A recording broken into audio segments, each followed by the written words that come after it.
자, 그럼 이렇다면 이제 그 대선 이후의 주도주들을 우리가 찾아봐야 됩니다. 어떤 내용들에 좀 주목을 해봐야 될까요?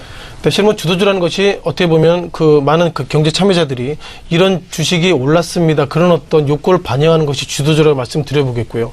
뭐 이 시각 이전에 뭐 주도주는 시청자 여러분께서 충분히 아시는 종목 업종인데 과연 그런 업종들이 앞으로도 이어질까 이런 부분들은 다시 한번 체크를 해봐야 될 것 같습니다. 자, 무엇보다도 그동안 그 어떻게 보면 문재인 그 후보 시절에 수많은 얘기들을 했었고요. 그 이외에 몇 후보들 했던 얘기 중에 하나가 하나씩 체크를 해보면 여전히 그 코스닥 기업에 있어서 상당히 지금보다 더 윗방향으로 가는 즉 프로모션의 어떤 코멘트가 많이 있다 이렇게 좀 보겠습니다. 아시는 것처럼 여러 가지로 뭐 수많은 일자리 창출 가운데서 대기업보다는 중소기업에 상당히 메리트가 있을 것 같고요. 그러다 보니까 코스닥 시장 상당히 좀 우호적이다는 평가를 가지고 있습니다.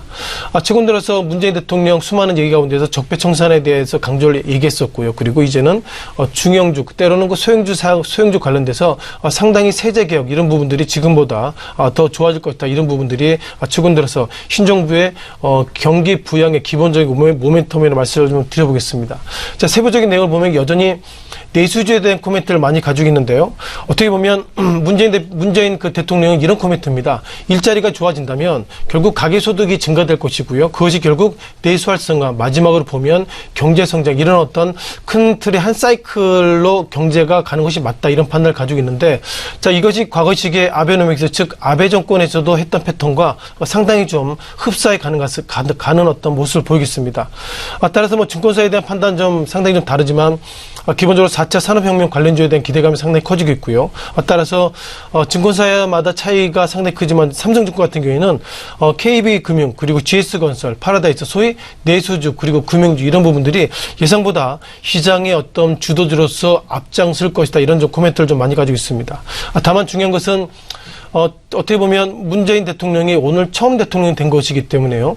여러 가지로 공약 이런 부분들이 현실과 상당히 좀 괴리감이 좀 큰 부분이 있기 때문에 문재인 그 대통령이 처음 됐다고 그래서 이것이 과연 그 경제 말단까지 가기에는 상당히 좀 시간이 걸린다. 이런 말씀을 잠깐 드리도록 하겠습니다. 마지막으로 우리가 문재인 대통령 관련돼서 그동안 뭐 테마주에 대한 코멘트가 많이 있었는데요. 오늘 테마주의 모습을 보면서 역시 정치 테마주가 상당히 좀 리스크가 있다. 이런 좀 코멘트를 좀 드려보도록 하겠습니다.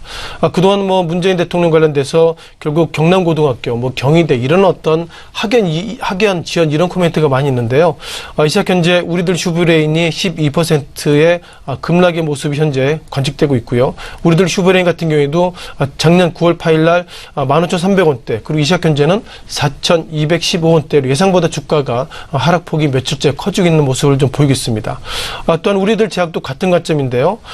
지난 2거래일 가운데서 상승했습니다. 오늘은 다시 약 9% 지금 뭐 10%대 급락을 좀 보이고 있어서 정치 테마주가 새로운 대통령이 나온다 하더라도 상당히 좀 리스크가 크다 이렇게 좀 정리를 좀 드리겠습니다.